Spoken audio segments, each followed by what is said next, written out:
সকলে গায়ে গায়ে ডান হাতে ধরি, নিয়ত করি আমি এখন বায়াত বা মুরিদ হয়ে গেলাম। বিসমিল্লাহির রহমানির রহিম। ইন্নাল্লাযীনা ইউবাইয়ুনাকা ইন্নামা ইউবাইয়ুনাল্লাহ ইয়াদুল্লাহি ফাওকা আইদিহিম ওমান নাকাসা ফাইন্নামা ইয়ানকাসু আলা নাফসিহি ওমান আওফা বিমা আহাদা আলাইহিল্লাহ ফাসায়ুতিহি আজরান আযীমা।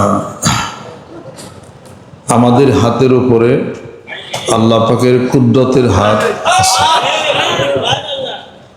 কুল্লু শাইইন হালিকুন ইল্লা ওয়াজহা, সব জিনিস ধ্বংসপ্রাপ্ত হবে, একমাত্র বাকি থাকবে আল্লাহর কুদরতের কুদরতি হাত, কুদরতের চেহারা। ইয়াদুল্লাহি ফাওকা আইদিহিম, যারা আপনার হাতে হাত দিয়ে বায়াত গ্রহণ করলো হে নবী, তাদের হাতের উপরে আমি আল্লাহর কুদরতের হাত আছে। ব্যবহার করতে হবে কুদরতের হাত। আমাদের হাতের উপরে আল্লাহর কুদরতের হাত আছে। বায়াত যখন মানুষ হয় ধারা পরম্পরায়, এটা একটা সুন্নত আদায় হয়। বায়াতের কথাগুলি হলো তওবা কিয়ামাই সব্বুরি আতুসে আর সব্বুরে খামোসে, সকল প্রকার খারাপ কথা, খারাপ অশ্লীলতা সব কিছু থেকে আজ থেকে বায়াত গ্রহণ করলাম। এই বায়াতের ধারা সোনার মদিনাতুল মুনাওয়ারা পর্যন্ত পৌঁছিয়া যায় এবং আত-তাআদ্দি বলে এটাকে, ওখান থেকে হয়ে আল্লাহ পর্যন্ত পৌঁছায়। তার দলিল হলো এই, আল্লাহ পাক বলেন আমার রাসূলকে মহব্বত করলে, ভালোবাসলে আমি আল্লাহ ভালোবাসবো তোমাদেরকে। তো ভালোবাসার গতিটা পৌঁছবে কোথায়? সোনার মদিনাতুল মুনাওয়ারা পর্যন্ত। ইন কুনতুম তুহিব্বুনাল্লাহ ফাত্তাবিউনি ইউহিব্বুকুমুল্লাহ। কুল ইন কুনতুম তুহিব্বুনাল্লাহ ফাত্তাবিউনি ইউহিব্বুকুমুল্লাহ। ও নবী বলে দিন, মানুষ যদি আমার ভালোবাসার দাবি করে তাহলে তারা যেন আপনাকে ভালোবাসে, আপনার ইত্তেবা অনুসরণ করে। ইউহিব্বুকুমুল্লাহ, আল্লাহ পাক তাহলে তোমাদেরকে ভালোবাসবেন। ওয়া ইয়াগফির লাকুম যুনুবাকুম আল্লাহু গফুরুর রহিম, জীবনের গুনাহগুলি মাফ করে দিবেন। আলহামদুলিল্লাহ। আল্লাহ নবী সাল্লাল্লাহু আলাইহি ওয়াসাল্লাম নিজেই বলেন, লা ইউমিনু আহাদুকুম হাত্তা আকুনা আহাব্বা ইলাইহি মিন ওয়ালিদিহি ওয়া ওয়ালাদিহি ওয়ান নাসি আজমাইন। আমি নিজেই ঈমান, এই ঈমানের পরিপূর্ণতা হবে না তোমাদের যে পর্যন্ত না তোমরা তোমাদের ছেলে সন্তান, পিতামাতা, পৃথিবীর সব কিছুর চাইতে আমি রাসূলকে ভালো না বাসো। হযরত রাদিয়াল্লাহু আনহু বললেন, ইয়া রাসূলুল্লাহ, আমি আমার পিতামাতা, আত্মীয় স্বজন সকলের চাইতে বেশি আপনাকে ভালোবাসি। আল্লাহ নবী সাল্লাল্লাহু আলাইহি সাল্লাম বলেন, ওমর, তোমার ঈমান তো এখনো পরিপূর্ণ হয় নাই। কেন? তুমি তো তোমার জীবনের চাইতে কি বেশি আমাকে ভালোবাসো? তা তো এখনো ভাসি নাই। তাদের ঈমান পরিপূর্ণতাই হয় না। হযরত ওমর রাদিয়াল্লাহু তাআলা আনহু একটু চুপ থেকে মাথা ওঠালেন, বললেন, ইয়া রাসূলুল্লাহ, এখন আমার জীবনের চাইতে আপনার ভালোবাসি। আল্লাহ নবী সাল্লাল্লাহু আলাইহি সাল্লাম বলেন, ওমর, এবার তোমার ঈমানের পরিপূর্ণতা আসছে। বিভিন্ন জায়গায় মানুষের ভালোবাসা আটকাইয়া থাকে, ব্যবসা বাণিজ্য, তারপরে সংসার, ছেলেপেলে, ঘরবাড়ি, টাকা পয়সা, মান সম্মান, ঐতিহ্য, সব কিছুর মধ্যে বিভিন্ন জায়গাতে ভালোবাসা আটকাইয়া থাকে। এই সব কিছু থেকে আপনি যখন নিজেকে গোটায় আনতে পারেন অন্তরে হৃদয়ে, এই শক্তি আপনার হবে না যদি কলবের মধ্যে আলো না থাকে। খারাপ শক্তিটাও একটা শক্তি, খারাপ শক্তিটাও শক্তি, ভালো শক্তি খারাপ শক্তি, ভালো আসক্তি খারাপ আসক্তি। একটা হলো মেল্টেড, একটা হলো ডিভোটেড, আর একটা হলো অ্যাডিক্টেড। ডিভোটেড মানে ভালো কাজে গরক হওয়া, বিলীন হওয়া। অ্যাডিক্টেড মানে খারাপ কাজে আসক্ত হওয়া। তা আল্লাহর জিকিরের যখন আসক্ত হবেন, দুনিয়ার আসক্তি কমে যাবে, আর সেই সঙ্গে আল্লাহ আল্লাহ রাসূলের কাজে, দুনিয়ার কাজে আসক্ত হয়েছে এমন মানুষ, তার সাথে আপনি যদি ভালোবাসা রাখেন, আপনিও আল্লাহ আল্লাহ রাসূলের জন্য আসক্ত হয়ে যাবেন, দুনিয়ার আসক্তি আপনার কমে যাবে। এজন্য সূরা লুকমানের মধ্যে আল্লাহ পাক ঘোষণা করেন, ওয়াত্তাবিল সাবিলা মান আনাবা ইলাইয়া, তুমি তার পদাঙ্ক অনুসরণ করো, তার সাথে মহব্বত ভালোবাসা রাখো, যেই ব্যক্তি আমার সাথে সম্পর্ক রাখে, আমাকে ভালোবাসে। এদিকে আমি বলি না, কোরআনুল কারীমের বলে। সূরা লোকমান খুলে দেখে, তার ইত্তেবা অনুসরণ করো, তার কথা শোনো, যে আমার কথা শুনে আমার দিকে যে রুজু হয়েছে। সুবহানাল্লাহ। আলহাকুমুত তাকাসুর হাত্তা যুরতুমুল মাকাবির, তারে তোমাদের জন্য দুর্ভোগ। কি কথা, এখন পর্যন্ত তোমরা দুনিয়ার আসক্তিতে ডুবেই রইলে, ধন সম্পত্তির আসক্তিতে। হাত্তা যুরতুমুল মাকাবির, কবর পর্যন্ত চলে গেলে এখনই কি দুনিয়ার খেয়াল ভিতর থেকে যায় না? হুব্বুদ দুনিয়া এ রাসু কুল্লি খতিয়াতিন, দুনিয়ার আসক্তি, দুনিয়ার মহব্বত সমস্ত অনিষ্টের হলো মূল, সমস্ত অনিষ্টের হলো মূল। দুনিয়া লাগবে, টাকা লাগবে, পয়সা লাগবে, ওই টাকা পয়সা ওই দুনিয়াতে যদি আপনাকে আটকাইয়া রাখে, তাহলে এই টাকা পয়সা ধ্বংসের কারণ হয়ে যাবে। আল মাল ওয়াল বানুনা জিনাতুল হায়াতিদ দুনিয়া ওয়াল বাকিয়াতুস সালিহাত, অতএব এগুলো হলো তাফাখুর, গর্ব প্রকাশের, এবং নিজের আমিত্ব জাহির হওয়ার জন্য এই সম্পত্তি, টাকা পয়সা সব কিছু এটা। কিন্তু এগুলো সব একদিন ফেলে চলে যেতে হবে। যাহা কিছু অসত্য তাই নিয়ে হলো দৌড়াদৌড়ি।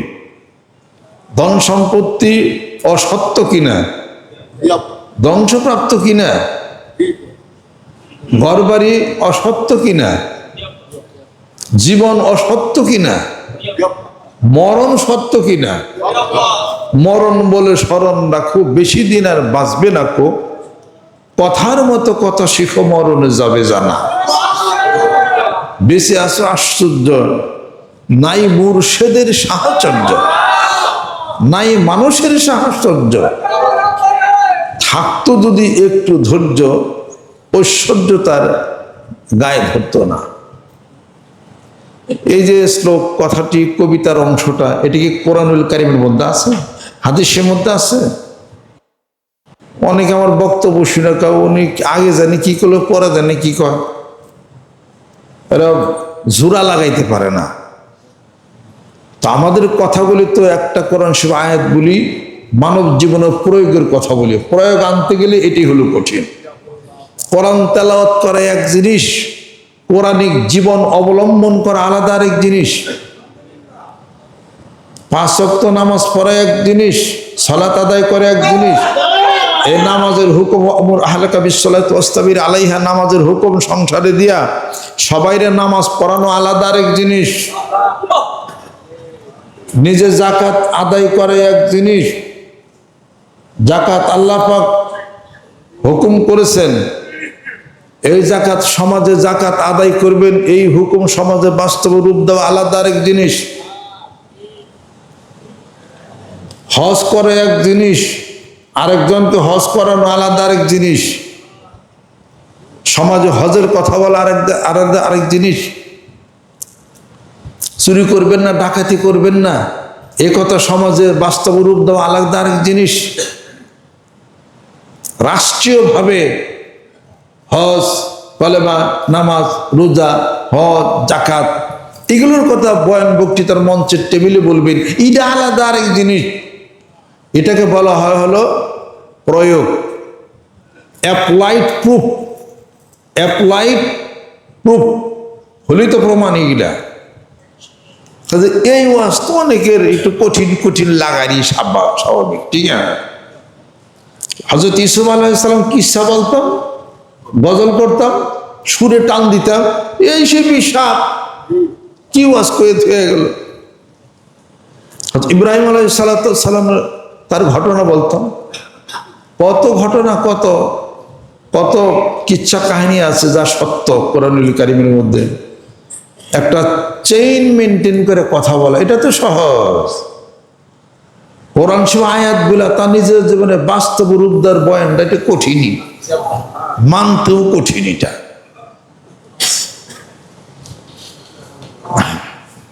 স্যার কেমন আছেন? ভালো আছি স্যার। ম্যাডামের খবর কেমন? তার মানে তার স্ত্রী, তোমার ম্যাডাম ভালো আছে। স্যার কই যান? ভাই বুঝো না আমি এহেরাম পড়ছি। ও স্যার হজে যান না? হজে যেতেছে। তুমি জানো না এই পর্যন্ত 3 বার হজ করছি আমি। 3 বার হজ করছে স্যারে, বড় নেতা 3 বার হজ করছে, 4র্থবার যাইতেছেন উনি উমরায়। 5 বার উমরা করে 3 বার হজ করে নেতা সাহেব আল্লাহর ঘর তওয়াফ করছে, মদিনা শরীফ জিয়ারত করছে, 1 ডজন তসবিহ কিনছে, 6টা জায়নামাজ কিনছে, আতর কিনছে মদিনাতুল মুনাওয়ারার থেকে। বাড়িতে 5 ওয়াক্ত নামাজ পড়ছে ফরজ, আর বেতন পড়ছে 6 ওয়াক্ত নামাজ পড়ছে, দান ধ্যান করছে। কিন্তু এই নেতা সাহেব যখন বক্তৃতার মঞ্চের টেবিলে যখন উঠে, তখন আর হজের কথা কয় না মানুষ, বুঝছেন কি না? তখন আর নামাজের কথা বলে না। এই শোনো, আমাকে নেতা মানছো তোমরা? মানছি তো স্যার, ভোটও তো দিচ্ছি, আমরা তো এমপিও। আজকে থেকে জিকির করবা, আজকে থেকে নামাজ পড়বা, হজ ফরজ হজ করো। আর এই লেনদেনের ক্ষেত্রে তোমরা যারা আছে ঘুষ নিও না, সুদ দিও না, ব্যাংকের লোন নিও না, মিথ্যা সিল মাইরো না। নেতা সাহেবকে এই ওয়াজ করছে নাকি? যেরকম 6 বার যে হজ করে এলো, 6 বার হজ করছে নেতা। হজ করলেন, নামাজ পড়লেন, মসজিদে যায় নেতা সাহেব ঘুরি ধরে। আমার নেতা 5 ওয়াক্ত নামাজ পড়ে মসজিদে। নেতা 5 ওয়াক্ত নামাজ পড়তে পারে, নেতার উচিত আকিমুস সালাত। অর্থ কি? নামাজ পড়ায় না, নামাজ প্রতিষ্ঠা করা। নামাজ প্রতিষ্ঠার কথা আল্লাহ পাক সূরা তাহার মধ্যে বলেছেন। উনি তো সূরা তাহাই পড়ে না। এটা অতএব নামাজ আদায় করা, সালাত আদায় করা এক জিনিস, আরে নামাজের দাওয়াত মানুষকে দেওয়া তার বক্তৃতার মঞ্চে আলাদা এক জিনিস। কথা ঠিক কিনা? নেতা সব সকালে কোরআন শরীফ তেলাওয়াত করে, বিকালে কোরআন শরীফ পড়ে, কোরআন শরীফ পড়ে বলে বক্তৃতার মঞ্চে উঠছে। উনি বলো তাহাজ্জুদ করে, নেতা সাহেব 80 রাকাত বলে তাহাজ্জুদ করে। বক্তৃতার মঞ্চের টেবিলের মধ্যে নামাজের কথা করে বলছেন নি? এটা তো বলেন নাই। কাজে নিজে ইবাদত করে এক জিনিস, আর ইবাদত বন্দেগী আল্লাহর হুকুম, কোরআন সুন্নাহর বিধান সমাজের বুকে প্রতিষ্ঠা করা আলাদা এক জিনিস। ইন্নাল হাসানাতি ইউযহিবনা সাইয়্যাতি যালিকা যিকরা লিয-যাকিরিন। নেক কাজগুলি অসৎ কাজগুলিকে মিটাইয়া দেবে। দানের হাত বাড়াইতে হবে। অনেক কিছুই আছে যা পীরের দরবারে এটাকে আমলের মধ্যে আনার ট্রেনিং এর ব্যবস্থা পীরের দরবার, যেরকম সবার মেসাক পরে এক জিনিস, মেসাকের হাদিস শিখবেলা মেসাক শিখান আলাদা আরেক জিনিস। 78-79 সালে আমি লালবাগ পড়ছি, আমাদের সালাউদ্দিন শাহ হুজুর কাছে আমি রজতুল আদব পড়ছি, ইমাম হুজাকে বলা হয়েছে লালবাগে। তো ওখানে যখন পড়ছি কোন হুজুর তো আমাদেরকে মেসাক করবো এটা ওটা হ্যান তেন সুন্নতের উপরে এত জোর দেয় নাই। হাদিস শিব পড়াইছে, কোরআন শিব পড়াইছেন ওনারা। এই মাদ্রাসাগুলি এখন যে কওমি মাদ্রাসা আছে, এরপর আপনার এই আলিয়া মাদ্রাসা আছে, এখানে কি এই সুন্নতের উপরে আমল করার জন্য জোর দেয় নাকি? তারা তো পড়িয়েই যায়। বুখারী শরীফ পড়াইছে, মুসলিম শরীফ পড়াইছে, হাসান শরীফ পড়াইছে, আমল করতেছে। কিন্তু এই টুকিটাকি এই আমলগুলি একমাত্র পীর মাসের বুজুর্গানি দিন তাদের দরবারে, তাদের খানকায়, তাদের মজলিসের মাধ্যমে তাদেরকে ট্রেনিং এর ব্যবস্থা করা হয়েছে। এখন থেকে 5 ওয়াক্ত মেসাক করে নামাজ পড়তে হবে, এই হুকুমটা বাংলাদেশের কোন শিক্ষা কেন্দ্রে দেওয়া হয় না, বিশ্ববিদ্যালয়ে দেওয়া হয় না, কওমিতে দেওয়া হয় না, আলিয়াতে দেওয়া হয় না। কেমনি শিখবে? এই আলিয়া মাদ্রাসাতে ছিল আপনার হলো কি আইনুল ইলম, আইনুল ইলম আলিয়া মাদ্রাসায় ছিল, পাঠ্য পড়ছি আমরা, ঢাকা আলিয়াতে পড়ছি আইনুল ইলম, তাসাউফ চর্চা এখন আছে, আছে নাকি? আল্লামা জালালউদ্দিন সুয়ুতী রহমতুল্লাহ লেখা আইনুল ইলম, এত বড় একজন মানুষ জালালউদ্দিন সুয়ুতী, যার জীবনী ইউনিভার্সিটিতে পিএইচডি করা হয়, জালালউদ্দিন সুয়ুতী রহমতুল্লাহ, জালালউদ্দিন মহল্লি রহমতুল্লাহ, একজন শাগিরদ, একজন উস্তাদ, তার লেখা আইনুল ইলম, জ্ঞানের ঝর্ণা। এটা আরবিটার অনুবাদ করা হয়েছে, এখানে আছে, আপনারা নিতে পারেন, সেটা এখানে আছে। এটা এই বইটা আমাকে সংগ্রহ করে দিলেন কন্ট্রোলার সাহেব, কই আসলে দেখেন, তখন উনি হলো মাদ্রাসা বোর্ডের হলো চেয়ারম্যান, মাদ্রাসা বোর্ডের চেয়ারম্যান ছিলেন, আবার কন্ট্রোলার ছিলেন। ওনাকে দিয়ে ওই বইটা সংগ্রহ করে আমি টাইপ করে আমি আবার আনছি, শুকরিয়া আদায় করি। খালি ফল আর খাইলেন, ডালিম কিনা খাইলেন, তারপরে আম কিনা খাইলেন, আহা শুকরিয়া আদায় করি, কত সুন্দর আম। আর কোনো কিছুর মধ্যে শুকরিয়া আদায় নাই। ভালো একটা স্ত্রী পাইছেন, আপনারা না না খাওয়ায় খায় না, পুরা চাষা ভাতগুলি হে খায়, আপনারা ভালো ভাতগুলি দেয়, আল্লাহর কাছে শুকরিয়া আদায় করবেন আলহামদুলিল্লাহ। আল্লাহ ভালো একটা ঘরে ভালো একটা স্ত্রী পেয়েছে, আলহামদুলিল্লাহ। তা শুকরিয়া আদায় করলে আল্লাহ পাক তো আরো এই নিয়ামত বাড়াইয়া দিত। তার মানে কি আরো খেদমত তারে আল্লাহ পাক বাড়াইয়া দিত, আরো সুন্দর তারে বানিয়ে দিত, আরো সুস্থ তারে বানিয়ে দিত। আইসে যে আপনি পেট ভরে খাইলেন, আর সে খাইলে কি তার খোঁজটা নিলেন না? আপনি এটা ব্যাককল মানুষ, ভালো একটা ছেলে পেয়েছেন, ভদ্র সভ্য, শুকরিয়া আদায় করবেন না? তাহলে ভালো একটা সন্তান দিছে, তাই শুকরিয়া আদায়ের জন্য হাদিস শরীফ পড়তে হবে, যেরকম ঠিক কিনা? আবদিনা কুল্লাহা মাতাউন ওয়া খায়রুল মাতাউদ দুনিয়াতুস সালিহা। গোটা বিশ্ব পৃথিবী আল্লাহ পাক নিয়ামতে ভরপুর করছে, ঘরের স্ত্রী শ্রেষ্ঠ নিয়ামত। সুবহানাল্লাহ। এই জন্য ঘরের স্ত্রীকে বলবেন তোমার জন্য শুকরিয়া আদায় করি, আল্লাহ পাক কত ভালো একজন নেককার হাসিনা স্ত্রী আমাকে দিছে।